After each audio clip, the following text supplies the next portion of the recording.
একটা ভয়ঙ্কর হাদিস বলেছেন। এই হাদিসটা যতবার পড়ি থরথর করে আত্মাটা কাঁপে। কিয়ামতের দিন আল্লাহ তাআলা অনেক শহীদকে বলবেন, তুমি জাহান্নামে যাও। সে বলবে, আল্লাহ আমি জাহান্নামে যাব, আমি তো রক্ত দিয়েছি তোমার জন্য, লিইলাই কালিমাতিল্লাহ, আমার দেহের তাজা রক্ত দিয়ে আমি শহীদ হয়েছি, জানাজা ছাড়া আমার দাফন হয়েছে, আমি তো জান্নাতে যাব। আল্লাহ বলবে, না, তুমি শহীদ হয়েছ এই কারণে যে লোকজন তোমাকে বীর বলবে, বীর, বাহাদুর। তো দুনিয়াতে তো তোমারে বাহাদুর বলছে, তো তোমারে বিশাল যোদ্ধা ছিল, বাহাদুর ছিল, খেতাব তো তুমি পেয়েছো, আমার কাছে কিচ্ছু নেই, জাহান্নামে যাও, go to the hell fire. অনেক দানশীলকে আল্লাহ বলবে, জাহান্নামে যাও। সে বলবে, আল্লাহ আমি জাহান্নামে যাব, আমি তো মসজিদ, মাদ্রাসা, এতিমখানা, বৃদ্ধাশ্রম এমন কিছু নাই যে বাকি রাখছি, শত শত মসজিদ আমি করেছি, আমি কেন জাহান্নামে যাব? আল্লাহ বলবে, না, তুমি দান করেছিলে এই জন্য যে লোকজন তোমার দানশীল বলবে, দানবীর বলবে, আদেম তাই বলবে, ওইটা তো তোমাকে বলা হয়েছে, জাহান্নামে যাও, আমার কাছে কি চাও, go to the hell fire. সেদিন আল্লাহ তাআলা অনেক আলেমকে ডাকবেন, অনেক দাঈদেরকে ডাকবেন, অনেক দুআত ইলাল্লাহদের তিনি ডাকবেন। Because of Allah, we are alive. Because of Allah, we are alive. Because of Allah, we are alive.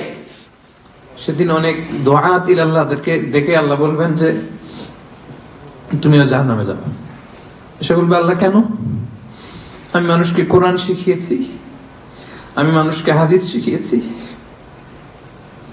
আমার কথা শুনে অনেক নামাজ ধরেছে, আমার কথা শুনে অনেকের দাড়ি রেখেছে, আগে সুদ খেত, আমার কথা শুনে সুদ বন্ধ করেছে,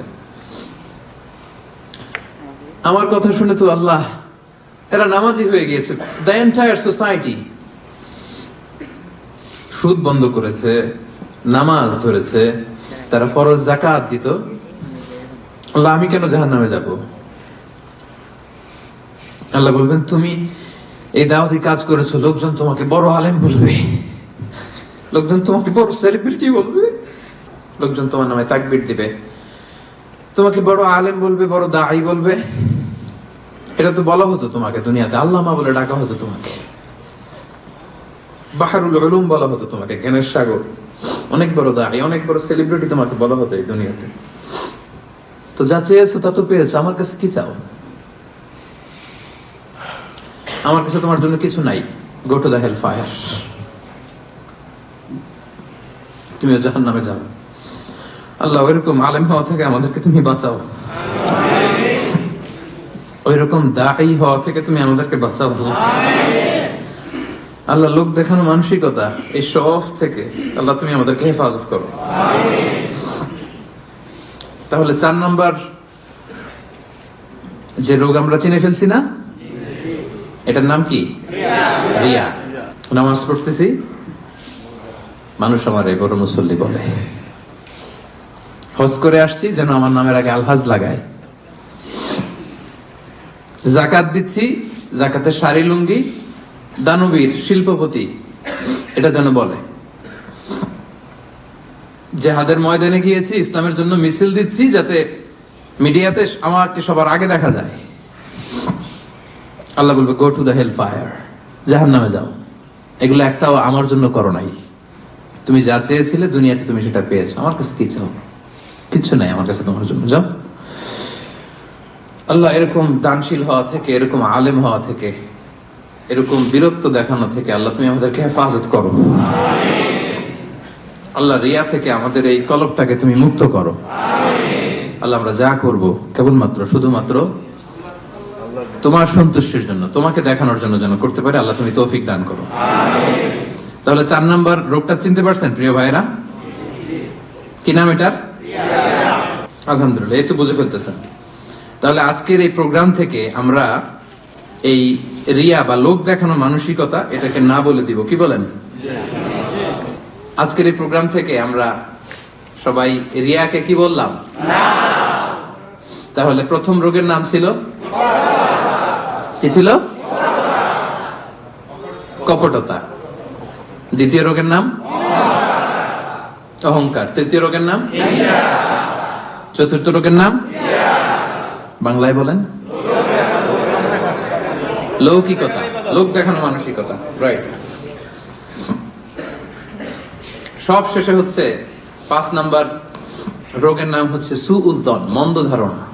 অন্যের ব্যাপারে মন্দ ধারণা করা, বাজে ধারণা, নেগেটিভ অ্যাজাম্পশন, সবসময় একটা নেগেটিভ চিন্তাধারা। কিছু লোক দেখবেন যে পজিটিভ কিছু খুঁজেই পায় না, আছে না?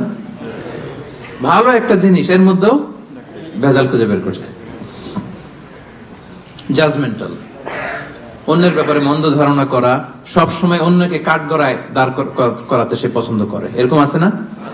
ওনার এই সমস্যা, ওনার তো উনি এটা নামাজ হয় না, এই তো ঝামেলা আছে ফ্যামিলিতে, ওর তো এটা, ওর সমস্যা, তোর কি সমস্যা? ওর সমস্যা যে বুঝলি, তোর কি সমস্যা বল? এরকম এরকম আছে না? নিজের দোষের কোনো খবর নাই, শুধু অন্যের দোষ, শুধু অন্যের দোষ, শুধু নেগেটিভ। প্রিয় ভাইরা, এই নেগেটিভিটি থেকে বেরিয়ে আসতে হবে আমাদের। অন্যের দোষ খোঁজা যাবে না, নিজের দোষ খুঁজতে হবে। নিজেকে কাঠগড়ায় দাঁড় করান, একটু একটু নিজে কি কি ভুল করলাম, নিজে কি কি অন্যায় করলাম, এটা একটু বের করবার চেষ্টা করেন। নিজেকে কাঠগড়ায় দাঁড় করান। আমরা এই ভুলটা করে ফেলি, আমরা নিজেকে কাঠগড়ায় দাঁড় না করিয়ে কি করি? হ্যাঁ, কি সুন্দর, হি ইজ দা জাজ, সে জাজ করবে, সে জাজের চেয়ারে বসছে, তার দায়িত্ব দেওয়া হয়েছে, এবার সে এই তোমার এই সমস্যা, এই সমস্যা, এটা ওইটা। তো জাজমেন্টাল হওয়া যাবে না, পজিটিভ চিন্তা ধারণা করতে হবে। দেখেন আল্লাহ তাআলা বলছেন, ইয়া আইয়ুহাল্লাযীনা আমানু জিতানিবু কাসীরাম মিনায-যন্ন ইন্না বা'দায-যন্নি ইসম। ওহে বিশ্বাসীরা, বেশি বেশি ধারণা করা থেকে বেঁচে থাকো, কেননা ধারণাটা হচ্ছে পাপ। এই যে আপনি বাজে ধারণা করলেন, এটা পাপ। আর রাসূল সাল্লাল্লাহু আলাইহি ওয়াসাল্লাম বললেন, ফাইন্না যান্না আকযাবুল হাদিস। এই ধারণা করাটা এটা হচ্ছে মিথ্যা কথা, অধিকাংশ ধারণা এটা মিথ্যা হয়। ওয়া ইন্না যান্না লা ইউগনি মিনাল হাক্কি শাইআ। ধারণা কখনো সত্যের বিকল্প হতে পারে না, কখনো বিকল্প হতে পারে না। এজন্য আপনি বাজে ধারণা করবেন না। ধারণা করতে হলে সুধারণা করেন। ধারণা করতে হলে কি ধারণা করবেন? হঠাৎ দেখলেন যে ওদিকে আজান হইতেছে, বসে আছে, এই নামাজ পড়ে নাই, কোথায় নামাজ পড়েই না, ওর যে কি সমস্যা আছে আপনি জানেনই না, হতে পারে না? যে কি রে নামাজ পড়লো না, সে হয়তো মুসাফির, সে কি, সে তো জমা কসর করার অনুমতি তো, ফ্লেক্সিবিলিটি তো শরীয়ত দিয়েছে, ঠিক কি না? এই বোন একটাকে দেখছেন নামাজ পড়ে নাই, ধারণা করে নিতে তো বেনামাজি, এর বলতে নামাজ পড়ে না, এরকম বলে না? হয়তো মেনস্ট্রুয়েশনাল পিরিয়ড চলছে, তার পিরিয়ডের কারণে তো সে নামাজ পড়তে পারবে না। আপনার বন্ধুকে দেখলেন বোরকা পরা এক মহিলার সাথে যাচ্ছে, দিক দিয়ে একটা মেয়ের সাথে, ইয়াং বোরকা পরা, এই তো বাজে ধারণা শুরু, মামাই তো একেবারে কাজ করে ফেলাইছে। হ্যাঁ, বলে না এরকম? মামাই তো একেবারে কাজ বানাই দিচ্ছে। আল্লাহ আকবার। এই যে আপনি ধারণা করলেন, আপনার গুনার পাল্লাটা ভারী করলেন। এই মেয়েটা তার আপন বোন হতে পারে কি পারে না? আসতে বললেন যে পারে কি পারে না? তার আপন ভাগ্নি হতে পারে কি পারে না? এই যে আপনি মন্দ ধারণা করছেন, মানে যাই দেখি আমরা খালি চোখে, এটা কিন্তু সব বাস্তবতা না। Something could be strange behind the scene. এর বিপরীতে এমন কিছু আছে, ওটা আমি জানি না হিস্ট্রিটা।